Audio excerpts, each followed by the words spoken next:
Hello, good morning. Welcome to Social Psychology, and I must just say Happy New Year. Today is Tuesday, January 1st, 2019. Welcome to a new era, right? So, here we are in a course called Social Psychology. Very cool course. I'll tell you right up front my opinion of social psychology. I believe that all psych students should be required to take social psychology. I think the material in this course is so fundamentally important to our understanding of the discipline. We'll find as we go through this material in social psychology that it is first a experimentally based basic field of study where we learn the basic principles of human behavior in relation to social situations. But then as we get to towards the end, closer towards the end, we'll find that social psychology is applied in many different areas, including the legal system, the clinical setting. I mean, all over you find social psychology as an applied discipline. So, with that being said, I'll warn you right up front that the very last, in fact, the very last question of the very last assignment for this course is going to be, do you think that this course is required for psych majors? Hey, what year is that? I guess it's outside, huh? Okay, so where are we at? Okay, gotta remember how to do this stuff. I got it there. So, quick, who am I? I know a lot of you. I mean, I look at my class roster as of today, January 1st, but I know most of you. I am Dr. Brown, originally from Wisconsin. Got a bachelor's and a master's degree up there in the University of Wisconsin. Went out to big old scary New York State. Got a PhD out at Stony Brook University out in Long Island, New York. Ended up going out to Carnegie Mellon in Pittsburgh for a couple of years. Did a postdoctorate out there. Very cool. Spent 4 years up at Missouri State University. It was an alright school, but it was time to go before I ended up on the tenure system. And so I've been at Texas Wesleyan 12, 13, something. I don't know. Long time. Who am I? Very briefly. Look at that. I've been married over 20 years, quite a long time. International marriage. Okay, listen now. I want to really take this opportunity to explain. Now, all of the courses you take really need to have a little prefix to them. Let's say, for example, counseling, right? What it needs to be is counseling the way American people view it. Once you leave the United States, that pretty much of the, much of what you learn in the counseling class is no longer relevant, or any other course. Once you leave America, it becomes different. Well, social psychology is really, really much true in this case. So we're going to call this course social psychology, but really it's the social psychology of the way American people think. I mean, that's what it comes down to. But I do find it very important to point out those places where the laws of social psychology fundamentally stop at the US border or perhaps at the European border, right? I mean, who knows? So I want you to keep that in mind. And again, that's true of all of your courses, but this one more than others, that really what you're learning is the Western perspective, the American perspective. Okay? However, we'll also find that the American perspective, for better or worse, is permeating all those other parts of the world as well. But, that's another thing. All right. My office. I'm an NBC 110. I'm a morning guy. Take a look at those office hours. I tend to be here. If you want to give me a call, feel free to call me. Or no, not call. I don't like calling. Okay. All right. Email me. I'm good with that. If you need to call me to tell me you won't be in class, see, that's funny because it's an online class.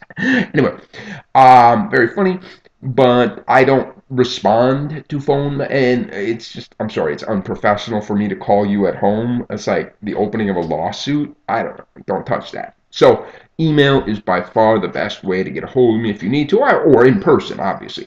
Don't forget, I mean, it's an online class, but I'm still your professor, and those office hours are still for you, okay? So make sure you take advantage of them even in this situation.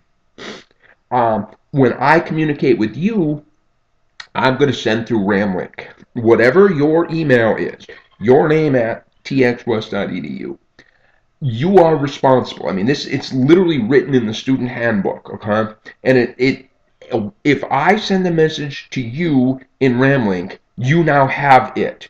Okay? If you come back to me and say, I didn't get, I'm like, I don't care. Okay? That's where my responsibility ends. So you are responsibility for your learning. Once I hit send, it is yours. Okay? I try not to use a messaging system in Blackboard. I've heard it's gotten better, but I quit it about 7 years ago because there was so many fundamental flaws with it. I've heard they made it better. I'm not necessarily quick to jump into it yet because of how fundamentally flawed it had been.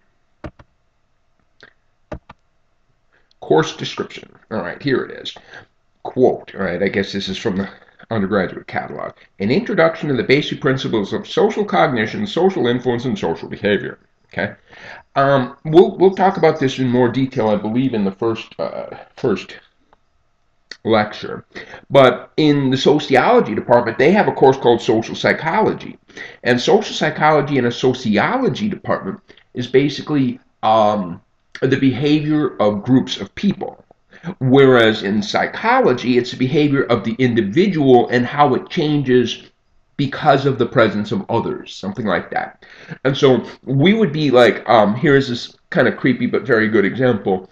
Let's say, you're in an elevator and it's filled with people and your nose starts to get itchy and you kind of get real subtle. But guess what happens if you're in that elevator and your nose is itchy and nobody else is there? You're like, oh my God, I'm going to take care of that sucker. And you're going to really itch it. But of course, joke's on you because, of course, there's cameras in that elevator watching you anyway. But hey, at least you have the illusion of aloneness. All right, textbooks for the course, none. There are no books, okay? I'll be honest, textbooks are very expensive for y'all. I don't want to drop that burden on you. And also, if I do have textbooks, then some of you have them, some of you don't, and it's just, I can't function.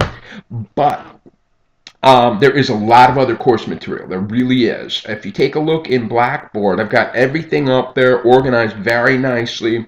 Basically, on Blackboard, if you go to the left side, there's a link called Course Materials. And when you open that, it should have in that Course Materials folder, it should open up to Exam 1 material, Exam 2 material, etc. I don't even remember. And then open up Exam 1 material and be Topic 1, Topic 2 folder. So everything is very, very, very well organized up in there, including an Excel file titled Summary of Course Materials, where everything has been brought together into one list so that you know exactly what is there. When I originally taught this course, I used Myers. In fact, I can do this. Wait a minute. Oh, wait, no, I can't. Anyway, Myers. See? Is he? Where is he? Okay, Myers Social Psychology. I bought this one for like $3 online. This is the 9th edition. It's an old, I don't even know what the current edition is, 12 or something like that. Well, fundamentally, the basic chapters are the same. The basic principles are the same. The exact research has changed. And a lot of that stuff I've updated in the PowerPoint. So I personally recommend finding one. I think I actually bought this on Thrift Books. I think it was Thrift Books. I can't remember. So I do think that you might want one. It's relatively inexpensive. I already described the course. Moving on. Okay, video lectures. Yeah, for each and every lecture, there is a video component, like this one. And in fact, on each and every PowerPoint, up on the first slide right here, under my face, see where my face is? Oh, this is terrible. There it is. Right in that spot, right there, there will be a link to a YouTube video or a video of me posted on YouTube. Clearly, I can't have this link on there yet because I'm making it now, right?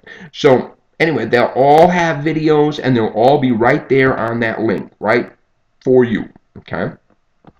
Now, I admit I'm a little lazy. I didn't say that. But I have created some pretty darn good videos, but it has been some years since I created them. And The lecture notes have, the PowerPoints have been modified slightly since then, bits and pieces here and there, fundamentally the same thing, fundamentally. So I may or may not update some of those videos, but I don't, probably not. I'm teaching another online course. It's going to really, a lot of videos I'm going to have to make. So they're good. They're very good videos. They really are. I've been told they're excellent. I mean, what do I know, right? But very good. Okay. So what should you do? Okay. In each topic in this course, and I believe there's 17 topics. It's just close to one a week. You need to go through the PowerPoints, right? Kind of get yourself a general overview. Read the readings and the videos. As I said, these readings and videos will be posted in the course materials folder, exam 1 material, topic 1 folder, and then it'll show lecture 1, readings 1, videos 1, etc. Take a look, and then at some point there, each and every exam has a study guide available for you, or a study aid rather. And so you can kind of look at what kinds of questions are being asked from that particular topic and things like that. And then perhaps now it's time to watch the video lecture while looking at the PowerPoint. Okay? And so now if you have questions, come find me. And most topics, and I'll describe this in more detail, but most topics will in fact have an assignment associated with it. There's 17 topics and 15 assignments. Okay? All right, so how is a course organized? There is 4 exams. The first 3 are worth 100. The finals worth 200. So half of your grade comes from the exams. There is going to be a paper worth 200 points. And there is going to be 15 assignments worth 20 points apiece for 300. Okay? So together there's 1,000 points in the course. All right, and it's 90, 80, 70, 60 to get an A, B, C, or in fact, not the other one. Okay. That's not what I want to hit. I don't have a mouse here. Okay, I'm old man. A hard time with this stuff. Okay, assignments. Yes, they're worth 20 points apiece. As I said, there's 17 topics, and I think, yeah, they go topics 1 and 3 do not have any assignments associated with them, but every other topic does. 2, 4, 5, 6, all the way up. And so what it is each assignment is actually written, it's a Microsoft Word document filled with questions. Your job is to open up this Microsoft Word document and type into it, put in your answers, okay? Your answers to these things, the answers to these things are, okay, how about, I guess I'll go through this thing. Then once you've answered them, you upload them into Blackboard in the Turnitin links. And again, you'll find the Turnitin links in the course materials folders, exam 1, topic 1, and then you'll see a Turnitin link right there, okay?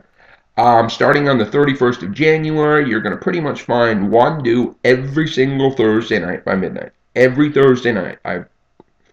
Except maybe spring break. I don't know. You look at the syllabus.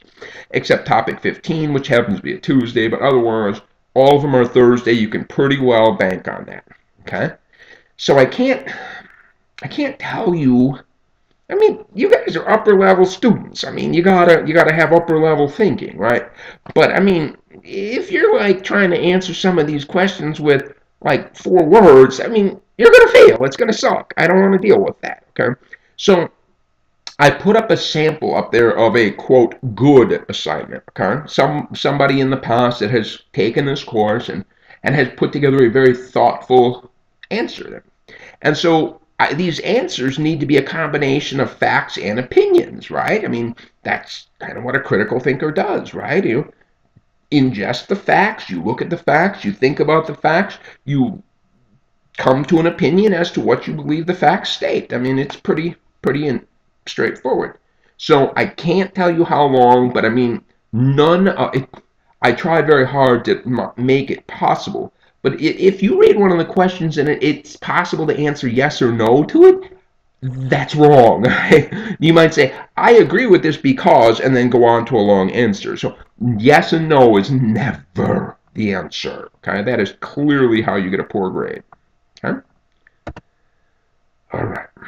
Although these assignments, by the way, are designed for perfect. Okay, they're designed for you to get a perfect 300 if you do your work. They really are designed for that. Okay, it's totally up to you to do your work on those. Exams. Each exam has 25 multiple choice and a single essay, except exam 4, which has 2. There is a study aid for each and every exam available on Blackboard. Okay, you'll find them in the course materials, etc. And in fact, for each exam, there are multiple essays that you can choose from, and your job is just to pick the one that you find the best. Okay, so now because you are able to choose from multiple essays, and you know the essay ahead of time, I'm assuming that you're going to do your work. Okay, that your essay answers, again, I can't tell you how long they should be, but it's like if you're like 2 sentences for something that's worth 25 points, it's just not going to cut it. In fact, a good essay is one that in fact incorporates material above and beyond what I've provided for you. There is this giant thing called the internet, and I have gathered a lot of material, but there is a lot of material out there. Okay? So I would assume that, again, just like those assignments, the average score should be perfect. And if they're not perfect, that's on you, not on me. Okay? Now, very important when it comes to the exams. I think this is my next slide, right? I keep hitting the wrong button. Yes, you're going to take exams on Blackboard. Okay? And again, there are links that you can see right there up on Blackboard now, but they should be dead links, right? And on the syllabus, it's in fact shows you, date by date. It'll tell you exactly which day the exam will be available to take and which day it must be taken. And I believe that there is a 1 week period there for all the exams. Don't quote me on it. Take a look at the syllabus to make positive. But I believe there is a 1 week window where the exam is available to you. Okay, and they are set up on Blackboard. Make sure that when you go to do these things, you've got your stuff organized. I mean, if you got kids, you got somebody to watch. I mean, if somebody comes in, Mom, I need. Okay, I've been there. Except it was Dad I need, right? But make sure that stuff is taken care of because these are timed. All right, 75 minutes or 90 for the final.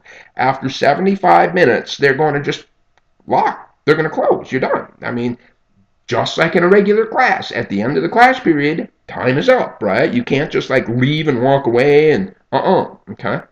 And now, this is incredibly important.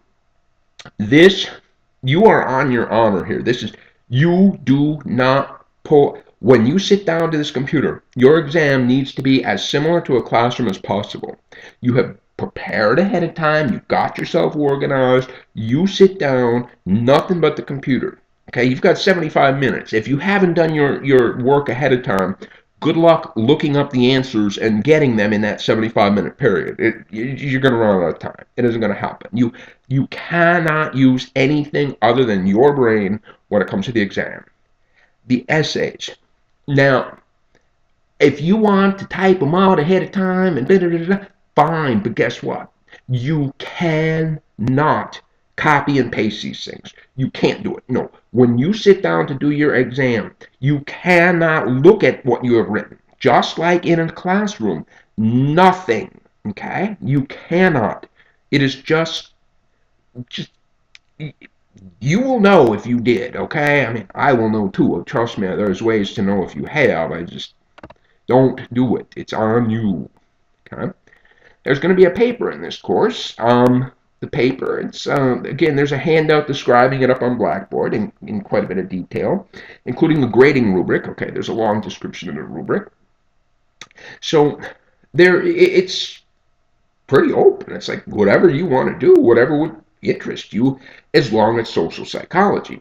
Now, social psychology is an awfully, as I said, it's a broad field because it's a basic field filled with experimental results and findings, Festinger's study and cognitive dissonance and obedience and Milgram and, but it's also an applied discipline where it's applied to the field of clinical psychology. It's applied to the field of forensic psychology. So you find social psychology as both a basic discipline, an experimental discipline, and an application. So you want to find something that interests you and write a paper. Again, I've given a little bit of guidance in this handout up on Blackboard, but there's an introduction. You introduce the problem. There is a body of the paper in which you body, I don't know, and then there is a conclusion in which you make a conclusion about the. Okay, you get the idea. Okay, so take a look. Come find me. As I said, no topic is off limits as long as it's a social psychology paper. Okay, so absolutely, you can write about counseling, sure, but talk about how social psychology affects the counseling relationship or something like this. Okay, so nothing is off limits as long as it's a social psych paper. Okay, papers. I am a very fast grader. I have given you a list on the syllabus. Take a look at the syllabus day by day or week by week, and it tells you exactly when assignments are due. I sympathize with technology problems, etc., but you have been told long ahead of time exactly when things are due. I'm just saying, if it was me and it was due on Thursday, I'd be done on Monday. And then if there was a technology problem, I'd have Tuesday, Wednesday, and Thursday to solve it. Just saying how I would do it, okay? You guys are big boys and girls. You make your decisions. You do not need to wait until the last minute. If you have technology problems at the last minute on either exams or papers, I'm not as sympathetic, kind of sympathetic, but I would have done it on Monday. All right, I'm just saying to you, okay? So, just putting it out there. Writing. No, this is not an English class. Yes, writing matters, okay? Yes, the content is incredibly important, but if you have written the most genius content in the world, but a reader doesn't understand what you've written shit. It doesn't matter how wonderful and geniosity you are. If you're a genius and you cannot pass that information along to another human being, it doesn't count. So, writing counts. No, not an English class, always counts. So take advantage of the academic success center. Take advantage of your own self. When you write papers or assignments, read them aloud to yourself. You'll often hear your own mistakes in your writing. You really need to be good writers. And I mean, again, I ain't your English prof. See, I ain't no English prof. There you go, good English for you. But yet writing and the ability to convey information is such a crucial, critical skill for any job that you want to have as a graduate. So let's make sure that we get that properly. Okay, attendance. See, that's silly. There is no points for attendance. When you go into the syllabus, you'll find that all Texas Wesleyan syllabi are required to have particular points, but there's a whole lot of the attendance policies that makes no sense. This is an online class, okay? But I do pay attention. I mean, I do get reports about the activity on Blackboard. It tells me when you log in, etc. And yes, I mean, if necessary, I do reserve the right to issue an instructor drop for not participating. But traditional issues and questions of attendance are kind of like, don't make much sense. Extra credits. Okay, there are different ways to get extra credit in this course. You can get up to 20 points of extra credit in this course by, let's see, what can you do? Completion of the CITI training. It used to be called the NIH training, so if you've already done the NIH, it counts. Okay?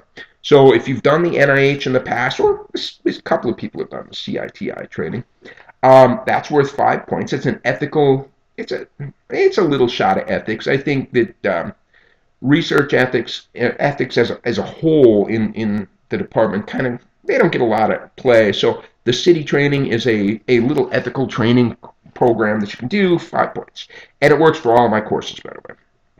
So participating in research is worth 5 points.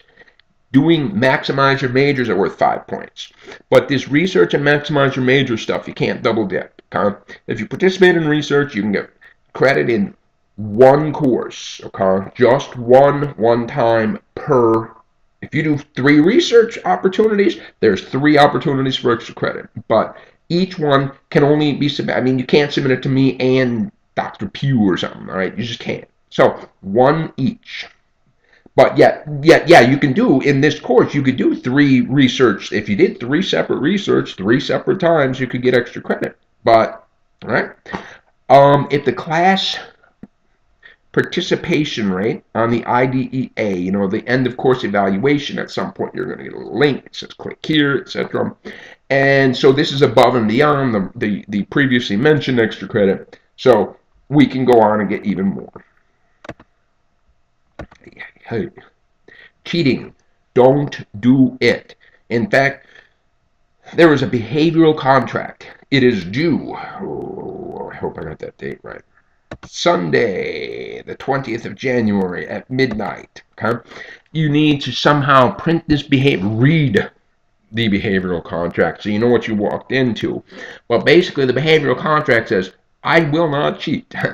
I will not look at the textbook while I'm taking the exam. I will not call a friend to get the answer during the exam. I mean, this is the kind of thing that's in the behavioral contract. That you will not cheat. Okay? So I want you to print it out, sign it, find some way to submit it into the turn it in link by Sunday at midnight, Sunday the 20th at midnight. Some way or another, take a photograph. I don't know. Be clever. You guys are technologically smart, right? I've got a course schedule, but because it's an online course schedule is a little bit strange. So clearly, I mean, there are due dates on the schedule, absolutely. But I mean, that's kind of the beauty of online courses is flexibility. But I have provided, week 5, this is a material we should be doing, but it's on you when during week 5 you need to want to do these things. So I'm really good at keeping schedules in an online class. I pretty much 100% guarantee we'll keep the schedule that's written on the syllabus. Blackboard. Oh, Blackboard. Yeah, of course. It's an online class. Get in there. You know what Blackboard is by now. And the other stuff. Again, there's so much on Blackboard, so take advantage of that. Use that. As I said, there's a summary of course materials document. You want to get a hold of that and make sure that you're getting what at least I've provided. Other stuff, there's a department computer lab. The Psych department has a computer lab that's through the Psych department office. The Academic Success Center, they're very helpful. All right, they really can help you with your papers. And last but not least, other resources than me, right? Other resources, the entire world, right? You've got the www, World Wide Web, at your fingertips. So take advantage of it. Make yourself shine. All right? I will see you later, and we'll do topic 1 next.